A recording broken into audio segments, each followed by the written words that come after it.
Hello students, welcome to study with Arshi. आज की class में हम क्लास 9 की न्यू एनसीईआरटी की एक्सरसाइज 1.1 सॉल्व करेंगे। तो इस एक्सरसाइज का फर्स्ट क्वेश्चन है, is zero a rational number?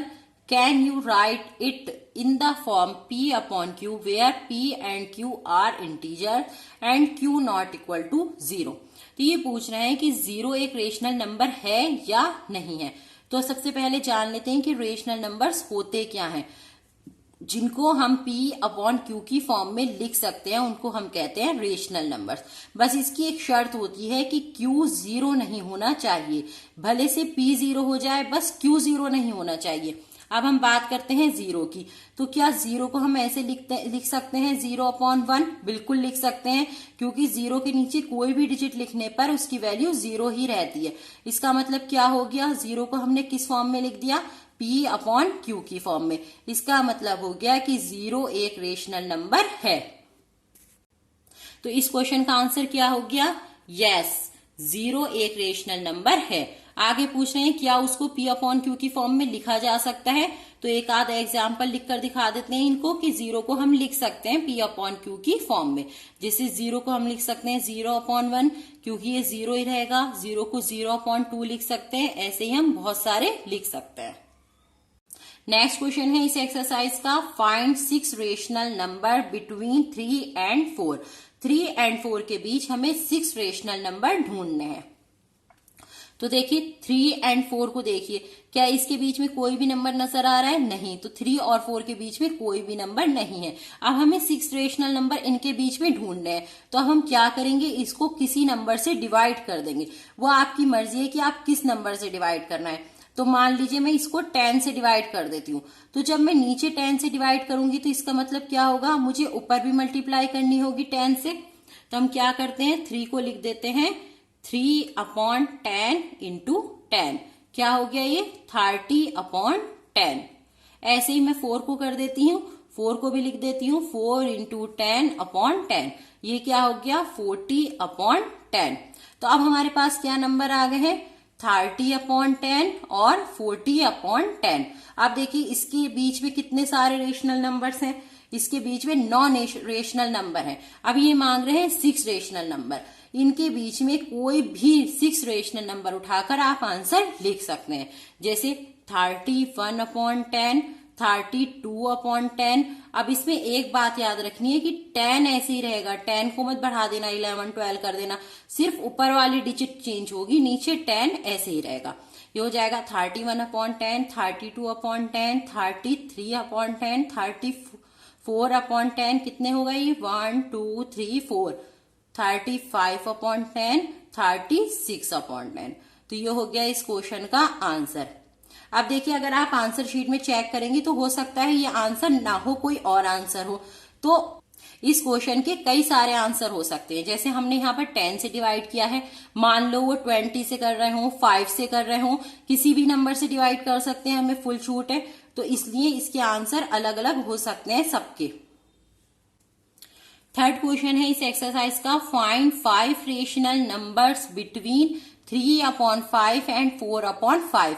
बिल्कुल क्वेश्चन नंबर 2 की तरह ही क्वेश्चन है। 3/5 और 4/5 के बीच हमें रेशनल नंबर फाइंड करना है। तो देखिए 3/5 और 4/5 के बीच कोई नंबर नजर आ रहा है? नहीं। 3/5 और 4/5 के बीच कोई भी नंबर नहीं है। तो पहले की तरह हम क्या करेंगे, इसे किसी नंबर से डिवाइड करेंगे।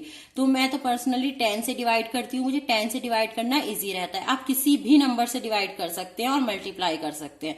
तो अब हम यहाँ पर इसे 10 से डिवाइड करते हैं। तो जब 10 से डिवाइड करेंगे तो ऊपर भी मल्टीप्लाई करनी पड़ेगी। ये हो जाएगा 30/50। ऐसे हम 4/5 को भी कर लेते हैं। क्या हो जाएगा, 4 इंटू 10, 5 इंटू 10। क्या हो गया ये, 40/50। तो हमने इन नंबर को क्या बना लिया, 30/50 और 40/50। अब देखिए इनके बीच कितने सारे रेशनल नंबर है, 31 से लेकर 39 तक 9 रेशनल नंबर्स हैं। अब इन्होंने मांगे हैं 5 रेशनल नंबर। तो इनके बीच में से कोई भी 5 रेशनल नंबर्स उठाकर हम अपने आंसर में लिख सकते हैं। तो लिख लेते हैं 31/50, 32/50, 33/50, 34/50, 35/50 हो गए 5, 1 2 3 4 5। ये हो गया इस क्वेश्चन का आंसर। अब क्वेश्चन नंबर 2 की तरह इसका आंसर भी आंसर शीट में अलग हो सकता है, आपके दोस्तों का अलग हो सकता है, तो परेशान होने की बिल्कुल जरूरत नहीं है। इसके कई सारे आंसर हो सकते हैं। जैसे 10 से डिवाइड कर रहा है, मान लो कोई 20 से कर रहा हो, कोई 5 से कर रहा हो, तो ये आंसर बिल्कुल ठीक है। क्वेश्चन नंबर 4 है, state whether the following statements are true और false, given reason for your answer. इन्होंने कुछ स्टेटमेंट दे रखे हैं, उसको पढ़कर हमें बताना है कि वो ट्रू है या फॉल्स है। फर्स्ट स्टेटमेंट है इनका, every natural number is a whole number. क्या हर नेचुरल नंबर होल नंबर होता है? तो पहले जानते हैं कि नेचुरल नंबर और होल नंबर होते क्या है। तो देखिए, नेचुरल नंबर्स जो गिनती 1 से स्टार्ट होती है, 1 2 3 4 कहीं तक भी जा सकती है, ये उसको क्या कहते हैं हम, नेचुरल नंबर। और होल नंबर क्या होते हैं, जो 0 से स्टार्ट होते हैं, 0 1 2 3 4। अब देखिए पूछ रहे हैं क्या नेचुरल नंबर होल नंबर होते हैं। तो देखिए ये तो स्टार्ट हो रहा है 1 से, ये हो रहा है 0 से। इसका मतलब क्या हो गया, पूरे के पूरे नेचुरल नंबर इसमें हैंगे, 1 से स्टार्ट तो इसमें भी है। इसका मतलब हो गया सारे नेचुरल नंबर होल नंबर होते हैं, क्योंकि होल नंबर बड़ा है और नेचुरल नंबर छोटा है। नेचुरल नंबर 1 से स्टार्ट हो रहा है, होल नंबर 0 से स्टार्ट हो रहा है। पूरा का पूरा नेचुरल नंबर होल नंबर के अंदर लाई कर रहा है, यह है पूरा नेचुरल नंबर। इसका मतलब हो गया हर नेचुरल नंबर होल नंबर होता है। तो इसका क्या आंसर हो गया, ट्रू। अब ये कह रहे हैं आगे, give reason for your answer. अपने आंसर का एक रीजन भी दीजिए, ट्रू है तो क्यों है। तो अब हमने ट्रू लिखा है तो हमें लिखना होगा कि ट्रू है क्यों। तो क्यों था ट्रू, क्योंकि सारे के सारे नेचुरल नंबर होल नंबर के अंदर हैंगे, इसलिए ट्रू था। तो इसको ही हम इंग्लिश में लिख देते हैं, क्यों है true, since the collection of whole numbers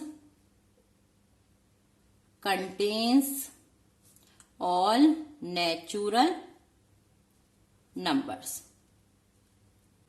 मतलब होल नंबर के अंदर सारे के सारे नेचुरल नंबर हैं, इसलिए नेचुरल नंबर होल नंबर होते हैं। इस क्वेश्चन का सेकंड पार्ट है, every integer is a whole number. क्या सारे इंटीजर होल नंबर होते हैं? तो पहले इंटीजर्स को जानते हैं कि इंटीजर्स क्या होते हैं। जो गिनती माइनस से स्टार्ट होती है उसको हम इंटीजर्स कहते हैं। देखिए कैसे, जैसे -3 -2 -1 0 1 2 3, इसको हम क्या कहते हैं, इंटीजर। इसमें 0 भी होता है, माइनस वाले भी होते हैं और प्लस वाले भी होते हैं। और होल नंबर क्या होते हैं, अभी पीछे भी बताया था, जिसके अंदर 0 होता है और पूरी गिनती होती है, इसके अंदर माइनस वाले नहीं होते हैं। अब क्या कह रहे हैं ये, क्या हर इंटीजर होल नंबर होगा? क्या हर इंटीजर होल नंबर होगा? देखिए इसके अंदर -3 भी है, -2 भी है, क्या होल नंबर के अंदर माइनस वाले हैं? तो नहीं है। इसका मतलब क्या हो गया, सारे इंटीजर होल नंबर नहीं है। तो ये स्टेटमेंट क्या हो गया, फॉल्स। अब इन्होंने कहा था कि एक रीजन भी देना होगा, तो हम यही रीजन लिख देते हैं। देखिए -3 इंटीजर तो है लेकिन होल नंबर नहीं है, तो लिख देते हैं इसको, -3 is an integer not a whole number. -3 integer में तो है लेकिन होल नंबर में नहीं है, इसलिए स्टेटमेंट फॉल्स हो गया। थर्ड पार्ट है इसका, every rational number is a whole number. ये पूछ रहे हैं कि सारे रेशनल नंबर होल नंबर होते हैं। तो रेशनल नंबर क्या होते हैं, जिनको हम P/Q की फॉर्म में लिख सकते हैं, जहां Q 0 नहीं होना चाहिए। और होल नंबर क्या होते हैं, जो 0 से स्टार्ट होते हैं और उसमें पूरी गिनती होती है, 0 1 2 3। अब ये कह रहे हैं कि सारे रेशनल नंबर होल नंबर होंगे। अब हम एक रेशनल नंबर उठा लेते हैं, 5/6। तो क्या 5/6 होल नंबर में है? तो बिल्कुल नहीं है, क्योंकि होल नंबर में बटे वाले होते ही नहीं है। तो इसका आंसर क्या हो गया, फॉल्स।